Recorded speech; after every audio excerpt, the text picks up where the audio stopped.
അങ്ങനെ നമ്മളൊരു സ്ഥലത്ത് വർക്കിംഗ് ആയിക്കൊണ്ടിരിക്കുമ്പം അവർക്ക് ഒരിക്കലും പറയാൻ പറ്റില്ല വേണ്ട നീ ഇനി പോവണ്ട, അങ്ങനെ പറയുന്ന ആളുകളും ഉണ്ടായേക്കാം. ഇൻ കേസ് ഇപ്പോൾ നമ്മുടെ പാർട്ട്ണറിന് നമ്മൾ ജോബിന് പോകുന്നതിൽ ഇഷ്ടമില്ല എന്ന് വിചാരിക്കുക, അല്ലെങ്കിൽ അവർക്ക് താല്പര്യമില്ല എന്നുണ്ടെങ്കിൽ പോലും വീട്ടിലുള്ള ജോലി ചെയ്ത് നിൽക്കുന്ന ആളുകളെ നമ്മൾ തരം താഴ്ത്തി പറയുകയല്ല. പക്ഷെ അവർക്കൊന്നും സത്യം പറഞ്ഞു കഴിഞ്ഞാൽ അവര് തിരിഞ്ഞു നോക്കി ബാക്കോട്ട് തിരിഞ്ഞു നോക്കി കഴിഞ്ഞാല് അവരെന്താ ഇത്ര വർഷങ്ങൾ കൊണ്ട് ചെയ്തതെന്ന് അവർക്ക് തന്നെ ഒരു കൺഫ്യൂഷൻ ആയിരിക്കും. 10-17 കൊല്ലം മാരേജ് കഴിഞ്ഞിട്ട്, അല്ലെങ്കിൽ നമ്മൾ ജനിച്ചിട്ട് ഒരു 30-35 കൊല്ലം കഴിഞ്ഞിട്ടും ഞാൻ ഏത് പോയിന്റിലാണ് എത്തിയെന്ന് മനസ്സിലാക്കാൻ പറ്റാത്ത ഒരുപാട് ഹൗസ് വൈഫ്സിനെ എനിക്കറിയാം. നമ്മൾ ഈ അധികം ജോബിന്റെ ഒക്കെ പോസ്റ്റർ ഒക്കെ വരുമ്പോൾ ശ്രദ്ധിച്ചിട്ടുണ്ട്, മെയിൽ കാൻഡിഡേറ്റ്സ് ഓൺലി എന്ന് കാണിക്കും. ഇപ്പം ബേബി ആവുമ്പം അവർക്ക് രാവിലെ അല്ലെങ്കിൽ രാത്രി അങ്ങനെ ഒന്നും ഉണ്ടാവില്ല. പക്ഷെ നമുക്ക് കറക്റ്റ് സമയം അറിയാം, നമുക്ക് രാത്രി ഏതാണ് പകൽ ഏതാണെന്നൊക്കെ നമുക്കറിയാം. അപ്പൊ അവന്റെ ഒരു ടൈമിനനുസരിച്ച് നമ്മളെ വർക്കിനെ നമ്മൾ മാനേജ് ചെയ്ത് വെക്കും. അതേപോലെ തന്നെ ഇപ്പം ഒരുപാട് പ്രായമായിട്ടുള്ള ആളുകളൊക്കെ ഉണ്ടെങ്കിൽ നമുക്ക് എന്താണ്, എല്ലാവർക്കും പറഞ്ഞാൽ മനസ്സിലാവുന്ന ആളുകളാണ്. അപ്പൊ നമ്മൾ സത്യം പറഞ്ഞു കഴിഞ്ഞാൽ അവരുടെ അടുത്ത് നമ്മളുടെ കൺസേൺ നമ്മൾ പറയണം. എനിക്ക് വർക്ക് ഉണ്ട്, എനിക്കിപ്പോ ഇത് ചെയ്യാനുണ്ട്. പല സ്ത്രീകളും പല പെൺകുട്ടികളും ഞാൻ കണ്ടൊരു കാര്യം എന്ന് വെച്ച് കഴിഞ്ഞാൽ, എങ്ങനെയാണ് അവരുടെ അടുത്ത് പറയാ എനിക്ക് വർക്ക് ഉണ്ടെന്നുള്ളത്, അല്ലെങ്കിൽ എനിക്ക് വർക്ക് ഉള്ളത് കൊണ്ട് അവിടെയുള്ള പണി ചെയ്യാതിരുന്നാൽ. ഹായ്, ഞാൻ നിത ഫസ്ലി, ഖത്തറിലെ ക്വാണ്ടിറ്റി സർവേറായിട്ട് വർക്ക് ചെയ്യുന്നു. നിങ്ങളൊരു ഫീമെയിൽ സിവിൽ എഞ്ചിനീയർ ആണോ? നിങ്ങൾക്ക് കരിയറിലേക്ക് എങ്ങനെ എൻ്റർ ചെയ്യണം, അതേപോലെ കരിയറും കുടുംബത്തിന്റെയും റെസ്പോൺസിബിലിറ്റീസ് ഒരേ സമയം എങ്ങനെ ബാലൻസ് ചെയ്ത് കൊണ്ടുപോകണം ചിന്തിക്കുന്നവരാണോ? ഈ വീഡിയോയിൽ ഇതിനെ കുറിച്ചുള്ള എന്റെ കുറച്ച് പേഴ്സണൽ എക്സ്പീരിയൻസും വ്യൂ പോയിന്റ്സും ആണ് ഞാൻ ഷെയർ ചെയ്തിട്ടുള്ളത്. നിങ്ങളുടെ വ്യൂ പോയിന്റ്സും അറിയാൻ എനിക്ക് താല്പര്യമുണ്ട്. നിങ്ങൾ ഈ വീഡിയോ കണ്ടിട്ട് നിങ്ങളുടെ എക്സ്പീരിയൻസ് ഷെയർ ചെയ്യുമെന്ന് വിശ്വസിക്കുന്നു. അതായത് എന്റെ ഫ്രണ്ട്സിനൊക്കെ ഭയങ്കര ടെൻഷനായിരുന്നു. സോ അവരിപ്പോ ഒരുപാട് ഹണ്ട് ചെയ്തൊരു ജോബിന് കയറി കഴിഞ്ഞിട്ട് എന്തായാലും നമ്മളെ സ്റ്റഡീസ് കഴിഞ്ഞ് കുറച്ച് കഴിയുമ്പോൾ എന്തായാലും നമ്മുടെ മാരേജ് വരും. നമ്മളുടെ ലൈഫിലെ ഒരു ഇമ്പോർട്ടന്റ് സ്റ്റെപ്പ് തന്നെയാണ് മാരേജ് എന്ന് പറയുന്നത്. സോ അവർക്കൊക്കെ ഉള്ള ഒരു ടെൻഷൻ എന്തായിരുന്നു എന്ന് വെച്ച് കഴിഞ്ഞാല്, അവരിപ്പം കഷ്ടപ്പെട്ട് ജോലിയൊക്കെ കണ്ടുപിടിച്ച് ജോലിക്ക് കയറുകയാണ്. പക്ഷെ അത് കഴിഞ്ഞ് സ്പോട്ടിൽ 1 or 2 months കഴിയുമ്പോൾ എന്താണ്, അവരുടെ മാരേജ് വരികയാണ്. അപ്പൊ അവർക്ക് മേ ബി ഡിസ്കണ്ടിന്യൂ ചെയ്യേണ്ടി വരും. നമ്മളിപ്പം നമ്മൾ എവിടെയാണോ താമസിക്കുന്നത് ചിലപ്പോൾ അതിനടുത്തായിട്ടായിരിക്കും നമ്മൾ ജോബിന് കയറിയിട്ടുള്ളത്. മാരേജ് ചെയ്യുന്ന സമയത്ത് നമ്മൾ ഏതൊരു ഡിസ്ട്രിക്റ്റിലേക്കാണ് അല്ലെങ്കിൽ ഏത് സ്ഥലത്തേക്കാണ് നമ്മൾ പോകുന്നതെന്ന് പറയാൻ പറ്റില്ല. സോ അവിടെ നിന്ന് നമ്മുടെ ഓഫീസിൽ വരാന്നുള്ളത് ചിലപ്പം ബുദ്ധിമുട്ടായിരിക്കും. അതല്ലെങ്കിൽ ചിലപ്പം വേറെ എന്തെങ്കിലും സാഹചര്യങ്ങൾ കൊണ്ട് നമുക്ക് ഡിസ്കണ്ടിന്യൂ ചെയ്യേണ്ടി വന്നേക്കാം. അപ്പം ഇതൊക്കെ വന്നേക്കാം എന്നാണ് ഇപ്പൊ ഒരു സ്റ്റുഡന്റ് ക്ലാസ് കഴിഞ്ഞിട്ട് ഇതൊക്കെ ഇവര് ചിന്തിക്കാണ്. എന്റെ 1-2 ഫ്രണ്ട്സിന്റെ കാര്യമാണ് ഞാൻ പറയുന്നത്. അപ്പൊ അവരെന്താണ്, അതുകൊണ്ട് അവർ ജോബിന് നോക്കുന്നില്ല, ആഫ്റ്റർ ദ മാരേജ് നോക്കാന്നാണ് പറയുന്നത്. പക്ഷെ സത്യം പറഞ്ഞു കഴിഞ്ഞാല് ആ ഒരു സമയത്ത് ഞാൻ അവരോട് പറഞ്ഞൊരു കാര്യം എന്ന് വെച്ച് കഴിഞ്ഞാല്, ചില സമയത്ത് നമുക്ക് മാരേജ് കഴിഞ്ഞിട്ട് പോവാന്ന് കരുതി നിൽക്കുകയാണെങ്കിൽ മാരേജ് കഴിഞ്ഞാൽ നമ്മൾ ആ ഒരു വൈബിലായിരിക്കും. അപ്പൊ മാരേജ് കഴിഞ്ഞാൽ ഓക്കെ കുറച്ച് കഴിയട്ടെ, അല്ലെങ്കിൽ ഒരു 1 month ലീവ് എടുത്തിട്ട് പോവാം, അല്ലെങ്കിൽ ഒരു 2 month ലീവ് എടുത്തിട്ട് പോകാൻ, അത് ഇങ്ങനെ കൂടി വരുള്ളൂ. നമ്മളെ സ്റ്റഡീസുമായിട്ട് അത്രയും ഗ്യാപ്പ് വരുന്ന സമയത്ത് പിന്നെ നമ്മളൊരു ജോബിലേക്ക് ഇറങ്ങി ചെല്ലുക, അല്ലെങ്കിൽ അത് ഭയങ്കര ബുദ്ധിമുട്ടായിരിക്കും. സോ അവർക്കൊക്കെ എനിക്കൊരു മെന്റർ ആവാൻ സാധിച്ചിട്ടുണ്ട്. ഞാൻ അവരുടെ അടുത്ത് പറഞ്ഞൊരു കാര്യം എന്താന്ന് വെച്ച് കഴിഞ്ഞാൽ, നമ്മളൊരു 4 കൊല്ലം നമ്മളെ ബാച്ചിലേഴ്സ് ഡിഗ്രി കംപ്ലീറ്റ് ചെയ്തത് നമ്മൾ 4 കൊല്ലം കൊണ്ടാണ്. അത്രയും അസൈൻമെന്റ്സും പേപ്പറൊക്കെ നമ്മൾ കറക്റ്റ് ആയിട്ട് പഠിച്ച് എഴുതി എടുത്തിട്ട് അതൊന്നും അല്ലാതെ ആയി പോവാൻ നമ്മൾ സമ്മതിക്കാൻ പാടില്ല. നമ്മൾ ഡിഗ്രി മാത്രമാണ് ഒരു 4 year. അതിന്റെ മുന്നേ നമ്മൾ KG മുതൽ 12th സ്റ്റാൻഡേർഡ് വരെ നമ്മൾ പഠിച്ചുകൊണ്ടിരിക്കുകയാണ്. നമ്മളുടെ ഇത്രയും കൊല്ലത്തെ പ്രയത്നം ഒന്നും അല്ലാതായി പോകണം നമ്മളൊരു ജോലിക്ക് പോയിട്ടില്ല എന്നുണ്ടെങ്കിൽ. മാരേജ് കഴിഞ്ഞിട്ട് ജോലിക്ക് പോവാന്ന് പറയുമ്പോൾ അവിടെ ചിലപ്പം ഇൻലോസിന്റെ ഭാഗത്തു നിന്ന് അല്ലെങ്കിൽ ഹസ്ബൻഡിന്റെ ഭാഗത്തു നിന്ന് എങ്ങാനും വേണ്ട പോവണ്ട എന്നൊരു ഓപ്ഷൻ വരാനുള്ള സാധ്യതയുണ്ട്. നമുക്ക് ബെറ്റർ ആയിട്ടുള്ള ഒരു ചോയ്സ് എന്ന് വെച്ച് കഴിഞ്ഞാൽ ഒരു ജോബ് കിട്ടിയിട്ട് മാരേജിലേക്ക് പോവാന്നുള്ളതാണ്. സോ ആ ഒരു സമയമാകുമ്പോൾ നമുക്ക് നമ്മുടെ മാരേജിന്റെ ഒരു ടൈമിൽ നമുക്ക് അവരുടെ അടുത്ത് പറയാം, ഞാൻ ഇന്ന സ്ഥലത്ത് വർക്കിംഗ് ആണ്, സോ ലീവ് എടുത്തിട്ടാണ് ഞാൻ മാരേജ് ഉണ്ടാവുക. സോ അത് കഴിഞ്ഞ് ഇത്രയും ദിവസം കമ്പനി എനിക്ക് ലീവ് തരും, അത് കഴിഞ്ഞിട്ട് എനിക്ക് റീജോയിൻ ചെയ്യണം. അങ്ങനെ നമ്മളൊരു സ്ഥലത്ത് വർക്കിംഗ് ആയിക്കൊണ്ടിരിക്കുമ്പം അവർക്ക് ഒരിക്കലും പറയാൻ പറ്റില്ല വേണ്ട നീ ഇനി പോവണ്ട, അങ്ങനെ പറയുന്ന ആളുകളും ഉണ്ടായേക്കാം. ഇൻ കേസ് ഇപ്പോൾ നമ്മുടെ പാർട്ട്ണറിന് നമ്മൾ ജോബിന് പോകുന്നതിൽ ഇഷ്ടമില്ല എന്ന് വിചാരിക്കുക, അല്ലെങ്കിൽ അവർക്ക് താല്പര്യമില്ല എന്നുണ്ടെങ്കിൽ പോലും ഇങ്ങനെ നമ്മൾ പറഞ്ഞു കഴിയുമ്പോൾ അവർക്ക് താല്പര്യമില്ലെങ്കിൽ അവരെ ഓപ്പൺ ചെയ്ത് പറയും ഇല്ല എനിക്ക് പറ്റില്ല. സോ ആ ഒരു സമയത്ത് നമുക്കും ഓപ്പൺ അപ്പ് ചെയ്ത് പറയാൻ പറ്റണം, ഇല്ല എനിക്ക് എന്തായാലും ജോബിന് പോകണം. പ്രൊഫഷണൽ ആസ്പിറേഷൻസും ഹൗസ് ഹോൾഡ് വർക്കും നമ്മൾ എങ്ങനെ മാനേജ് ചെയ്തു എന്ന് ചോദിച്ചു കഴിഞ്ഞാല്, അതിന്റെ ഏറ്റവും ഫസ്റ്റ് ഉത്തരം എന്ന് പറയാൻ നമ്മളെ പാഷനാണ്. നമ്മൾക്ക് അത്രയും പാഷൻ ഉള്ളത് കൊണ്ടാണ് നമുക്ക് ഇത് ബാലൻസ് ചെയ്ത് പോകാൻ പറ്റുന്നത്. നമുക്ക് അത്ര താല്പര്യമില്ലാത്ത ഒരു കാര്യം നമ്മൾ റിസ്ക് എടുത്ത് ചെയ്യില്ല. പക്ഷെ ഒരു കാര്യം നമുക്ക് വേണമെന്ന് നമ്മൾ മനസ്സിൽ ഉറപ്പിച്ചിട്ടുണ്ടെങ്കിൽ, അല്ലെങ്കിൽ ഞാൻ ഇത് ചെയ്തിട്ടേ അടങ്ങുന്നു നമുക്ക് ഉറപ്പുണ്ടെങ്കിൽ, വേറെ എന്തൊക്കെ തടസ്സങ്ങൾ വന്നാലും നമ്മൾ അതൊക്കെ മറികടക്കും. നമുക്കൊരു കറക്റ്റ് ഒരു സ്ട്രിക്റ്റ് ആയിട്ടുള്ള ഒരു സ്ട്രോങ് ആയിട്ടുള്ള ഒരു എയിം വേണം. എനിക്ക് ഇത്ര വയസ്സാവുമ്പോൾ ഇന്നതാവണം, അല്ലെങ്കിൽ ഇത്ര ഏജ് ആവുന്ന സമയത്ത് എനിക്ക് സ്വന്തമായിട്ട് ഒരു വീട് വേണം, അല്ലെങ്കിൽ ഇത്ര വയസ്സാവുന്ന സമയത്തേക്ക് ഞാൻ ഇൻഡിപെൻഡന്റ് ആണ്. ഇത് മുന്നേ ഞാൻ ഒരു പഠിച്ചുകൊണ്ടിരിക്കുന്ന സമയത്ത് ഞാൻ എന്റെ മനസ്സിൽ സെറ്റ് ചെയ്ത കുറച്ച് കാര്യങ്ങളാണ്. എനിക്ക് ആദ്യം എനിക്കുള്ള ഒരു കാര്യമായിരുന്നു, ഞാൻ ജോബ് പ്രൊഫഷൻ കഴിഞ്ഞിട്ട്, അതായത് ക്ലാസ് കഴിഞ്ഞിട്ട് എനിക്ക് എന്ത് ചെയ്യണം, ഗ്യാപ്പ് വരാതെ എനിക്ക് വർക്ക് ചെയ്യണം എന്നുള്ളത് ഞാൻ ആദ്യം മനസ്സിൽ ഉറപ്പിച്ചൊരു കാര്യമായിരുന്നു. നമുക്ക് അതിനോട് അതിയായ ആഗ്രഹം ഉള്ളത് കൊണ്ട് തന്നെ അത് നടന്നു. നമുക്ക് എന്തൊരു കാര്യത്തിനോട് അതിയായ ആഗ്രഹം ഉണ്ടെങ്കിൽ അത് നമ്മളിലേക്ക് തന്നെ വന്നു ചേരും. അങ്ങനെ നമ്മൾ എന്ത് ചെയ്യണം, സെറ്റ് ചെയ്ത് വെക്കണം. നമ്മളുടെ ഒരു സ്ട്രോങ് എയിം ഉണ്ടാവണം നമുക്ക്. അപ്പൊ നമുക്ക് ഈസി ആയിട്ട് എല്ലാം ബാലൻസ് ചെയ്ത് പോകാൻ പറ്റും. അതല്ലാതെ നമ്മൾ വീട്ടിലെ പണി കഴിഞ്ഞിട്ട് നമ്മളുടെ എയിം ആവാന്ന് കാത്തു നിന്നുകഴിഞ്ഞാൽ നമുക്ക് ഒരിക്കലും കഴിയില്ല. വീട്ടിലുള്ള ജോലികൾ നമ്മൾ നോക്കിക്കഴിഞ്ഞാൽ ഒരിക്കലും തീരാത്ത കാര്യങ്ങളാണ് ഈ വീട്ടിലെ ജോലി എന്ന് പറഞ്ഞു കഴിഞ്ഞാൽ. ബിക്കോസ് നമ്മളിപ്പോ ഒരു ക്ലീനിങ്, ജസ്റ്റ് ഒന്ന് നമ്മൾ വീട് ക്ലീൻ ചെയ്യാന്നുള്ളത് എടുത്തോ, നമ്മൾ ഡെയിലി ഇത് ചെയ്തുകൊണ്ടിരിക്കുകയാണ്. അല്ലാതെ ഇതൊരു 2-3 ദിവസം കഴിയുമ്പോൾ അത് തീരുന്നില്ല. നമ്മുടെ വീട്ടിൽ ആളുകൾ ഉള്ളിടത്തോളം കാലം നമുക്ക് ഡെയിലി ഇത് നടന്നുകൊണ്ട്, വീട്ടിലുള്ള ജോലി ചെയ്ത് നിൽക്കുന്ന ആളുകളെ നമ്മൾ തരം താഴ്ത്തി പറയുകയല്ല. പക്ഷെ അവർക്കൊന്നും സത്യം പറഞ്ഞു കഴിഞ്ഞാൽ ഇപ്പൊ അവര് തിരിഞ്ഞു നോക്കി, ബാക്കോട്ട് തിരിഞ്ഞു നോക്കി കഴിഞ്ഞാല് അവരെന്താ ഇത്ര വർഷങ്ങൾ കൊണ്ട് ചെയ്തതെന്ന് അവർക്ക് തന്നെ ഒരു കൺഫ്യൂഷൻ ആയിരിക്കും. 10-17 കൊല്ലം മാരേജ് കഴിഞ്ഞിട്ട്, അല്ലെങ്കിൽ നമ്മൾ ജനിച്ചിട്ട് ഒരു 30-35 കൊല്ലം കഴിഞ്ഞിട്ടും ഞാൻ ഏത് പോയിന്റിലാണ് എത്തിയെന്ന് മനസ്സിലാക്കാൻ പറ്റാത്ത ഒരുപാട് ഹൗസ് വൈഫ്സിനെ എനിക്കറിയാം. സൊസൈറ്റിയിലെ എക്സ്പെക്ടേഷൻസ് അല്ലെങ്കിൽ ജെൻഡർ റോൾസ് ഒക്കെ നമ്മളെ സത്യം പറഞ്ഞു കഴിഞ്ഞാൽ ബാധിക്കുന്നുണ്ട്. നമുക്ക് പല വർക്കിലേക്കും ഇറങ്ങുന്ന സമയത്ത് ഇപ്പോഴത്തെ ജനറേഷനിൽ പോലും, ഈ ഒരു ജനറേഷനിൽ പോലും ആളുകൾക്കുള്ള ഒരു കൺഫ്യൂഷൻസ് ആണ്, ഓ ഞാൻ പെൺകുട്ടിയല്ലേ, അപ്പൊ ബാക്കിയുള്ളവർ എന്ത് കരുതും. ഇപ്പം സത്യം പറഞ്ഞു കഴിഞ്ഞാൽ പോലീസ് ജോബിന് നമ്മൾ നോക്കിക്കഴിഞ്ഞാൽ വുമൺ അപ്ലൈ ചെയ്യുന്നത് വളരെ കുറവായിരിക്കും, മെൻ ആയിരിക്കും കൂടുതൽ. കാരണം അവിടെ കുറെ ഫിസിക്കൽ ആക്ടിവിറ്റീസ് വരുന്നുണ്ട്, അതിന്റെ ട്രെയിനിങ്ങിന് കുറെ ഫിസിക്കൽ ആക്ടിവിറ്റീസ് വരുന്നുണ്ട് എന്നുള്ള ഒരു റീസൺ കൊണ്ട് കുറെ പേര് മാറി നിൽക്കുന്നുണ്ട്.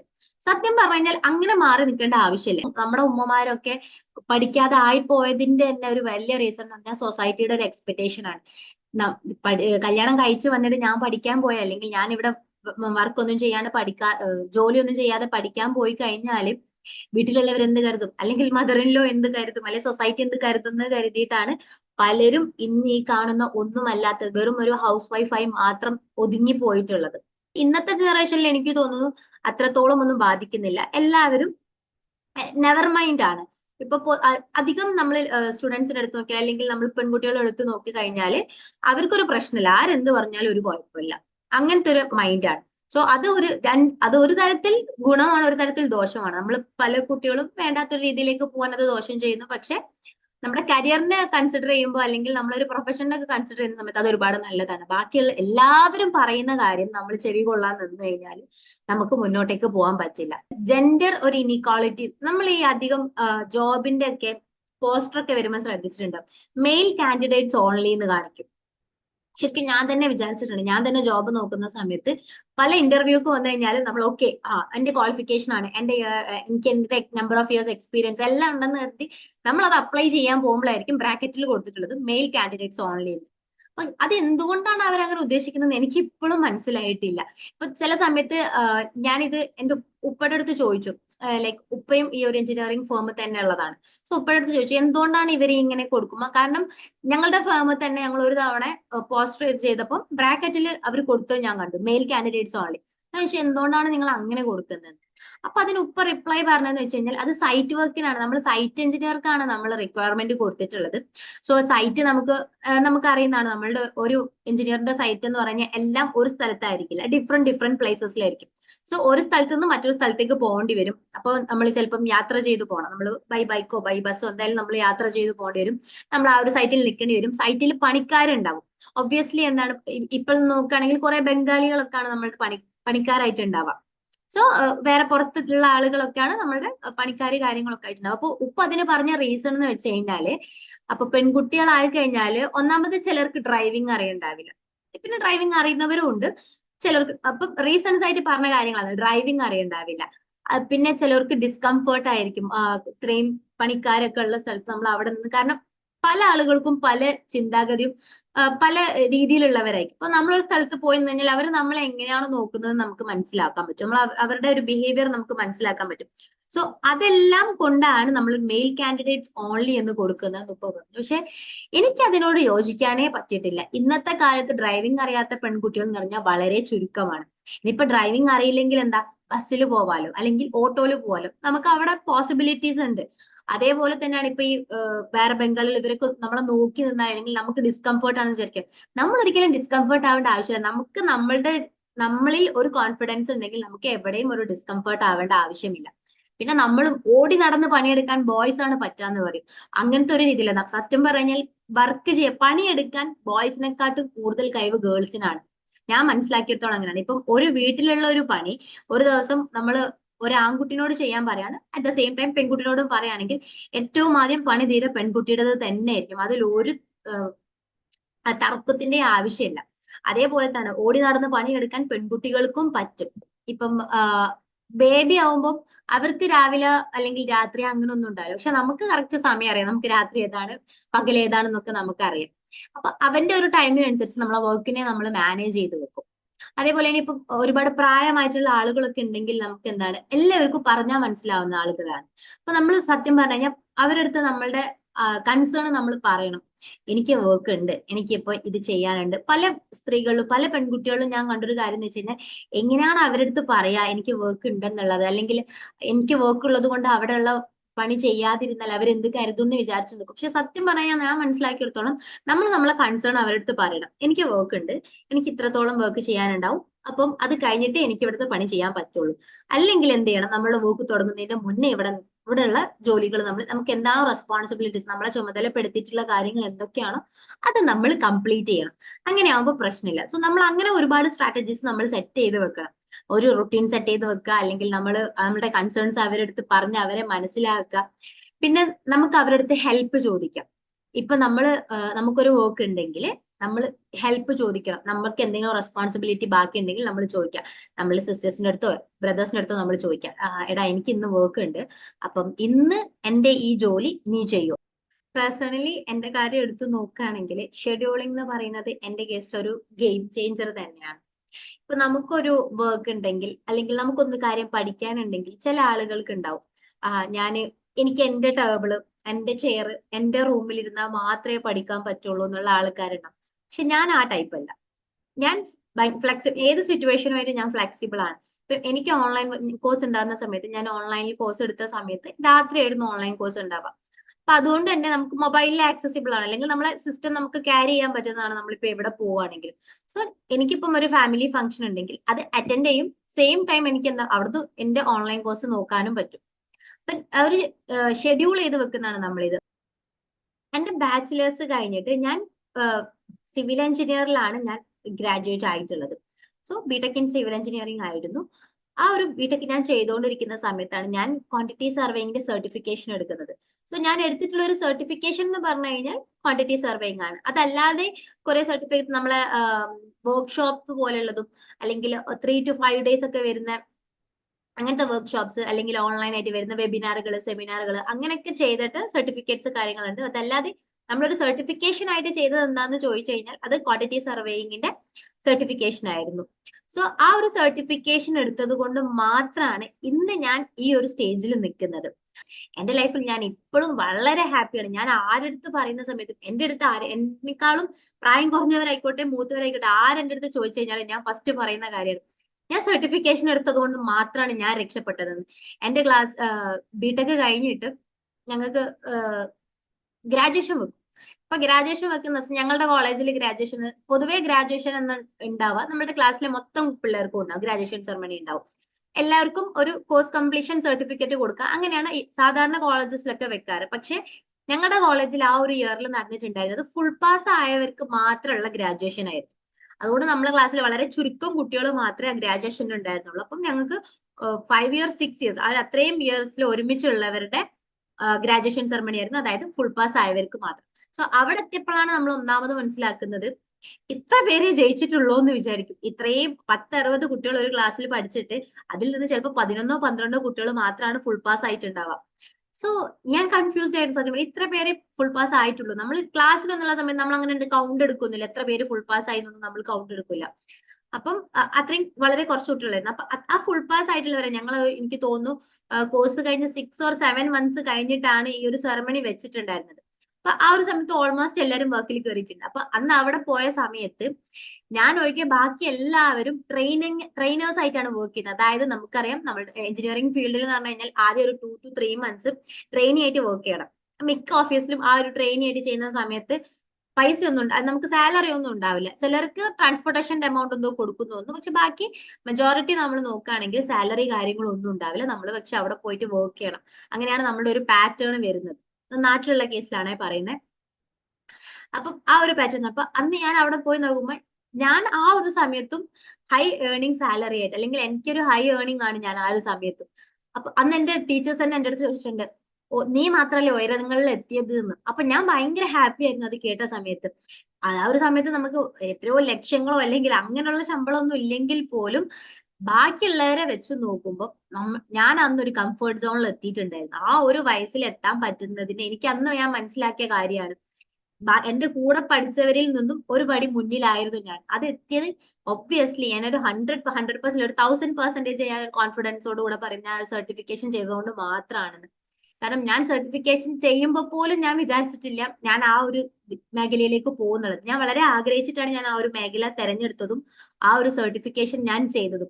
ആ സർട്ടിഫിക്കേഷൻ ചെയ്ത കാര്യം തന്നെ പറയുകയാണെങ്കിൽ ആദ്യം വേണ്ട ചെയ്യണം. ഞാൻ 1-2 പേരെടുത്ത് അഭിപ്രായം ചോദിച്ചപ്പോൾ എല്ലാവരും പറഞ്ഞു ക്വാണ്ടിറ്റീസ് BOQ ഉണ്ടാക്കണം അല്ലെങ്കിൽ എസ്റ്റിമേഷൻ ഒക്കെ ചെയ്യണം, അതിങ്ങനെ കോഴ്സ് എടുത്ത് പഠിക്കേണ്ട ആവശ്യമൊന്നുമില്ല. അത് നമ്മളിപ്പോ ഏതെങ്കിലും ഒരു ഓഫീസിൽ പോയാൽ അവിടെ ട്രെയിനിങ് പീരീഡിൽ അവർ പഠിപ്പിച്ചു തന്നോളൂ എന്നൊക്കെ കുറെ പേര് പറഞ്ഞു. അങ്ങനെ ഞാനിത് ആദ്യം ചേരണം എന്ന് കരുതി. എന്നിട്ട് പിന്നെ ഞാൻ ഓക്കെ വിട്ട കേസായിരുന്നു. ഓക്കെ വേണ്ട എന്നാ പിന്നെ ചേരണ്ടാന്ന്.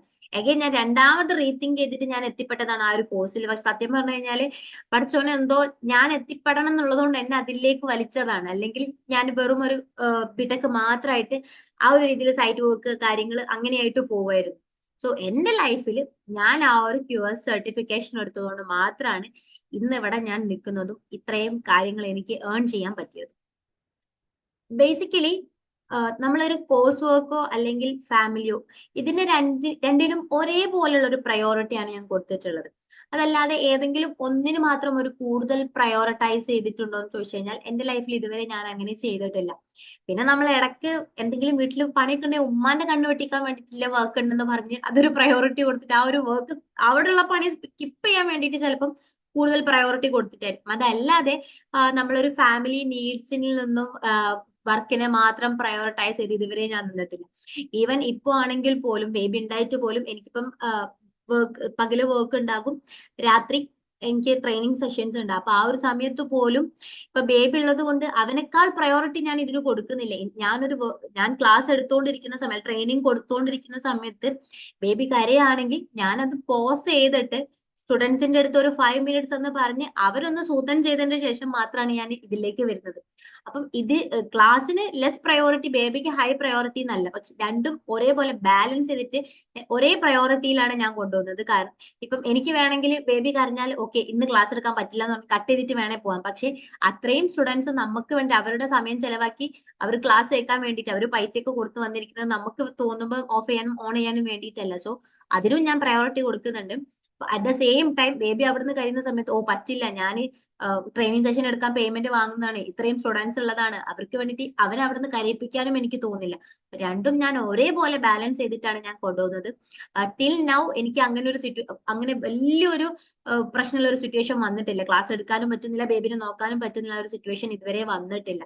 പിന്നെ എന്റെ കൂടെ വർക്ക് ചെയ്യുന്നവരായിക്കോട്ടെ വീട്ടിലായിരിക്കട്ടെ എല്ലാവരും നല്ല സപ്പോർട്ടിങ് ആയതുകൊണ്ട് ഇതുവരെ ആ ഒരു പ്രശ്നമില്ലാതെ പോവാണ്. എനിക്കിപ്പം സത്യം പറഞ്ഞു കഴിഞ്ഞാല് ബേബി വന്നതിന്റെ ശേഷം 1-2 ദിവസങ്ങൾ എനിക്ക് അന്ന് രാത്രി സെഷൻ ഉണ്ട്. പക്ഷെ ബേബിക്ക് അന്ന് എന്തെങ്കിലും ഇഷ്യൂസ് കാര്യം വരുന്ന സമയത്ത് ഏറ്റവും ലാസ്റ്റ് മിനിറ്റ് ഇപ്പൊ 8:30 എനിക്ക് സെഷൻ എങ്കിൽ 8:25 വിളിച്ചിട്ട് നീ ഒന്ന് എടുക്കുമെന്ന് ചോദിച്ചാൽ ക്ലാസ് എടുക്കാനും എനിക്കൊരു വർക്കർ അല്ലെങ്കിൽ എനിക്കൊരു ഫ്രണ്ട് ഉണ്ട് എന്നുള്ളത് എനിക്ക് വളരെ സപ്പോർട്ടീവ് ആയിട്ടുള്ളത്, അല്ലെങ്കിൽ ഞാൻ ഭയങ്കര ഹാപ്പിയാണ് അതിൽ.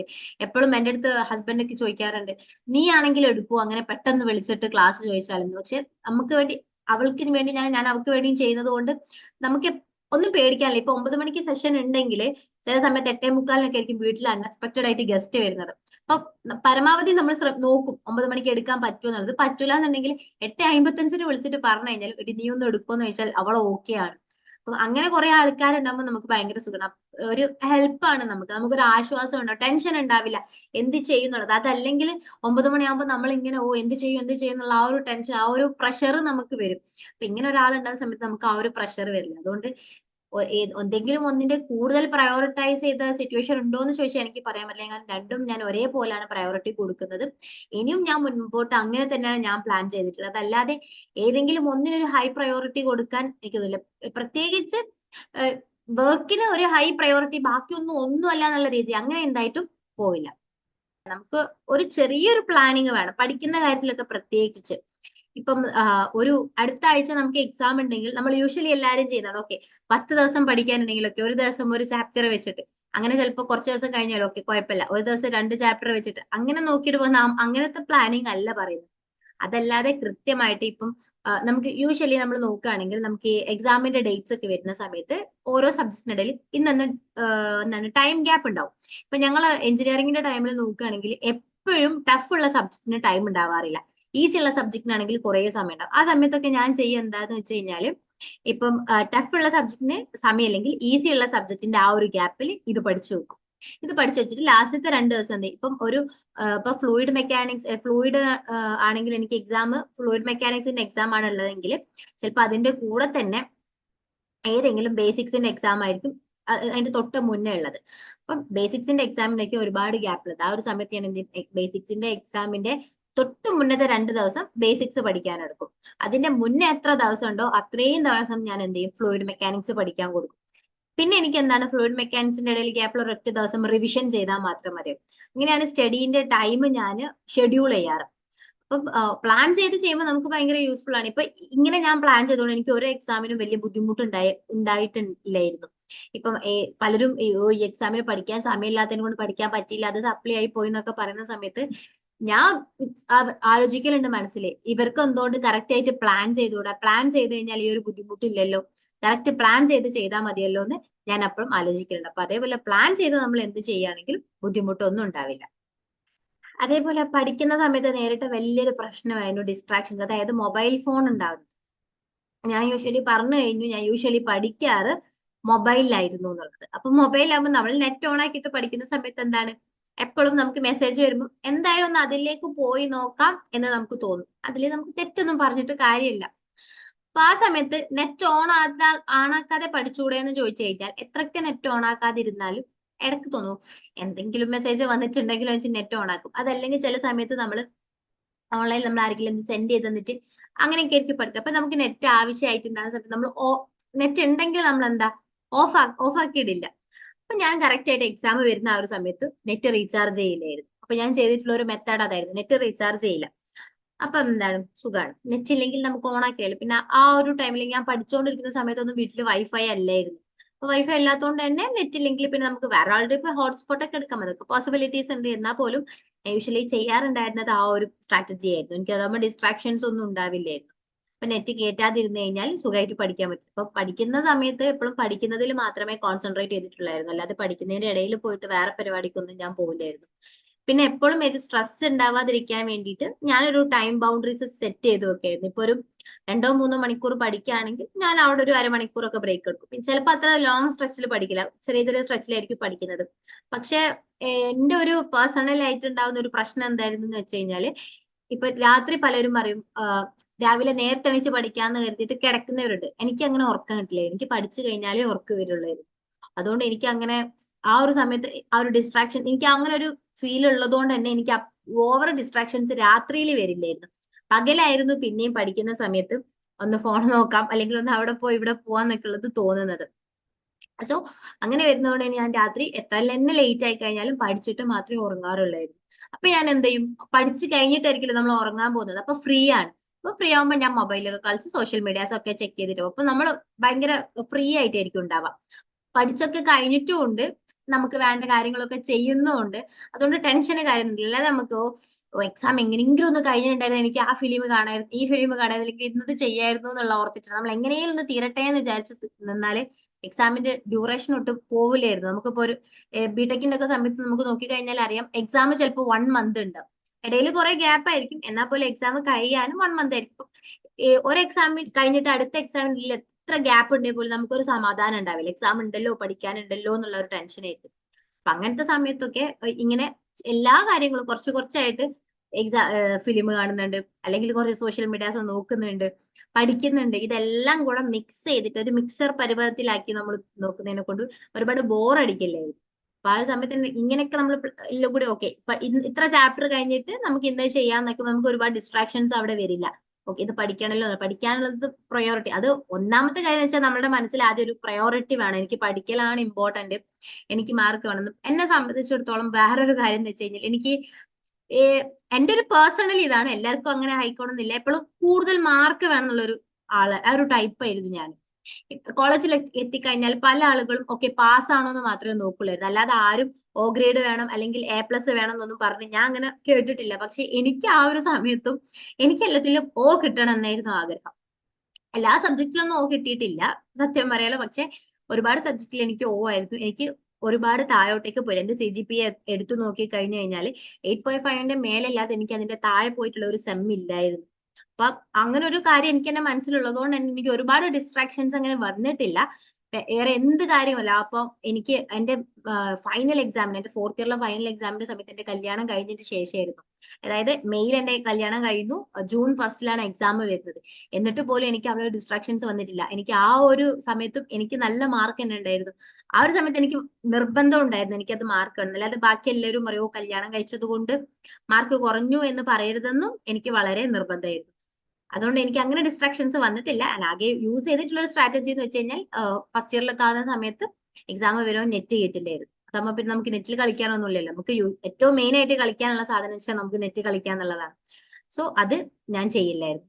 ബാക്കിയൊന്നും എനിക്ക് അങ്ങനെ വലിയൊരു ഡിസ്ട്രാക്ഷൻസ് ആയിട്ട് വന്നിട്ടില്ല. നമുക്ക് അത് ഒഴിവാക്കിയിട്ട് അല്ലെങ്കിൽ ഡിസ്ട്രാക്ഷൻസ് ഒഴിവാക്കാനുള്ള രീതിയിൽ നോക്കുകയാണെങ്കിൽ ഡിസ്ട്രാക്ഷൻസ് വന്നിട്ടില്ല.